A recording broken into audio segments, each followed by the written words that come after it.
Hello everybody. Hello everyone there. And welcome back to the Bro and Sis Review. I'm Lucy. I'm Cameron here. And today we are going to be reviewing the film I Swear. Yep, and it's a film that was released back in the UK on the 10th of October of last year in 2025. And it's now just been released also on Netflix in the UK. And it's a film that did very, very well too. Yeah, very sort of got good. That did do well. Yeah, it's very, very well. Well, successful enough anyway. Yeah, well, yeah.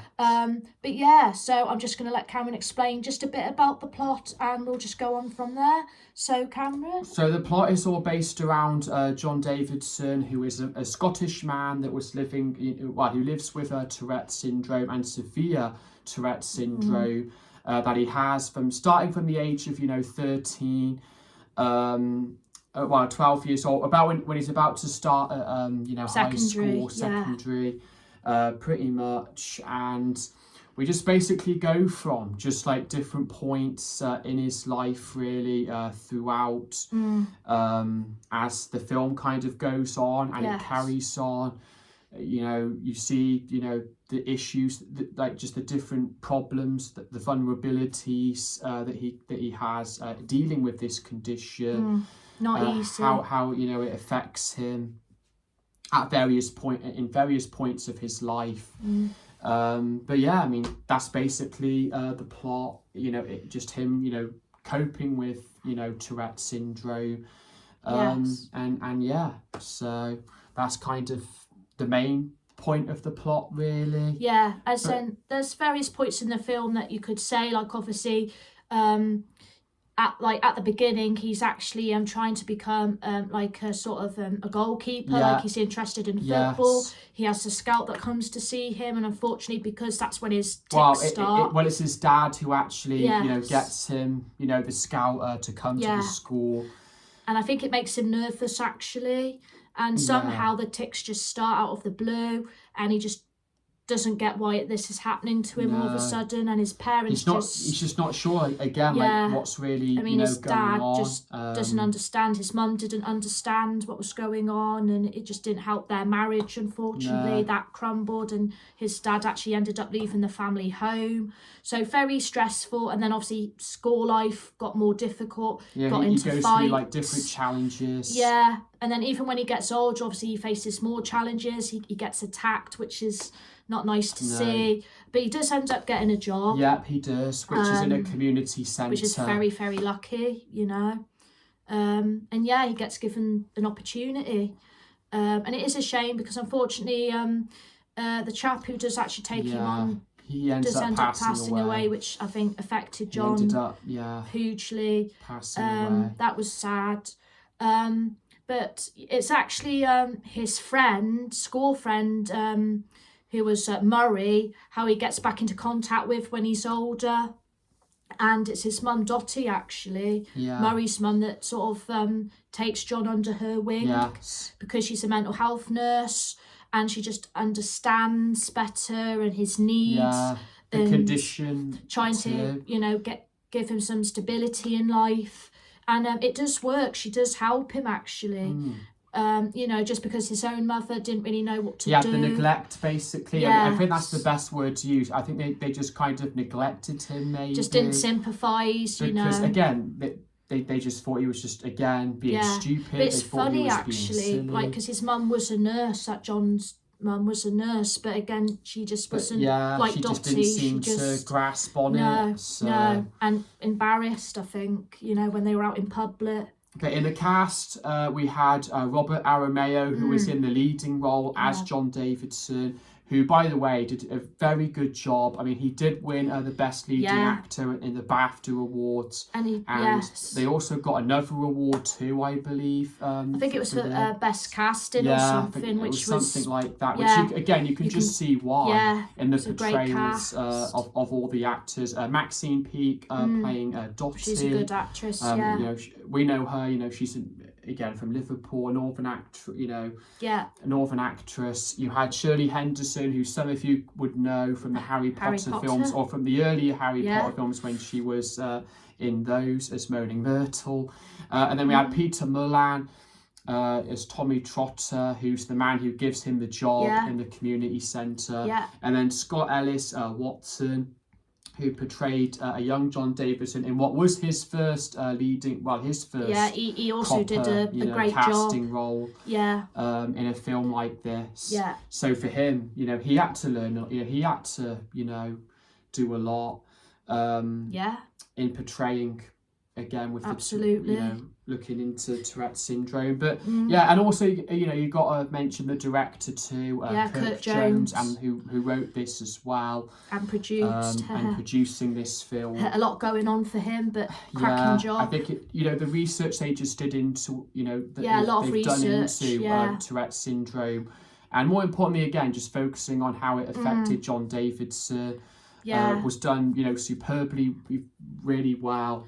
Because I also believe Robert, who actually played John, he spent a lot of time with John Davidson himself. Yeah, he did. They worked closely together, which I think usually that happens. That tends to happen in these biopic films. Yeah. But it showed, because he just portrayed John really, really well. And and then again, he actually got to film there for a few months at Robert Aramayo, so he got to know Galashiels well. Yeah. From filming up there. I mean, because really for that Robert, who was only really in Game of Thrones, previously before. We know that was a big series, but he was not like a main, it wasn't like leading actor, a big lead, in Game of Thrones. So for him, really, this was like his sort of, this is what has given him like the platform for a film like this, because of how well he did. So he could go on to get even more roles out of this, which I'm sure, hopefully he does. Oh, yeah. Because of him winning, the leading actor award. And you could tell how much it meant to him, how much it meant to John Davidson when he won the award. Yes. How excited he was. To see. So that's the cast. Yeah. So I'm going to ask you now, Cameron, why do you think the film's made sort of such an impact? Why you think it's been, successful? Well, for me, I think the reason why this film just did so well is that they just do, they definitely, tried to see it from their point of view. You're seeing it from what it's like to having, Tourette syndrome with John, and how that you see how tough it is for him. The challenges. It's so awful in some parts. It's hard to watch. What he went through. But I just think like the impact in terms of, I just think, just again how much time, how much sort of effort they put into just knowing about Tourette syndrome, to just knowing what it's like. The awareness. That's the most important thing that they try to get across, is the awareness to Tourette syndrome.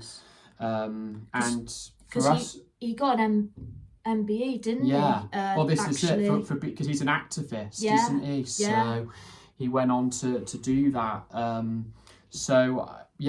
just think that's why. I just think the impact, and again, as I mentioned before earlier with the director, I think Kurt Jones and the writer for this film, did well to also get Tourette syndrome across. I mean, you can see why. That's also a big reason why it had the impact and the success that this film's had. But again, like you said, it probably does come down to like the cast, like we've also said. But on a whole, just a great film. It's just a very, very good film, and it is now on Netflix. Which we've mentioned. So month. If Netflix in the UK, you should definitely give it a watch.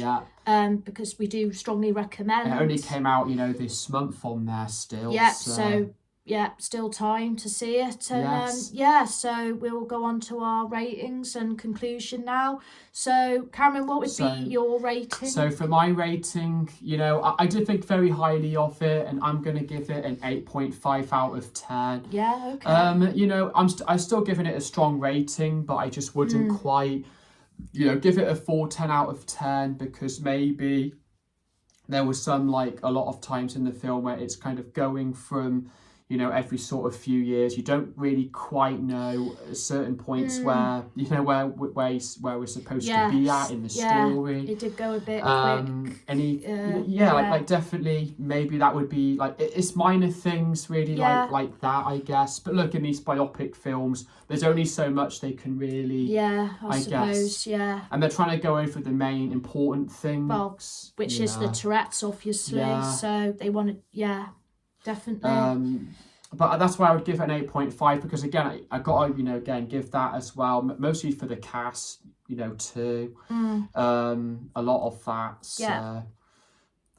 So I'm giving this film a 9 out of 10. Ah. Yeah, again, just for the same reason as you, not 10 out of 10, just because again, I think like towards the end of the film, it does sort of go on at like full speed really, so you're not quite sure what year it is by that point, because it starts in 1983 when he's 12, then moves on to 96 when he's 25, and then sort of after that it just goes but yeah, it's a strong 9 for me, because I just thought, you know, Robert, who played John, portrayed the character really, really well. You could see he put a lot of effort into the role, like all of the cast did.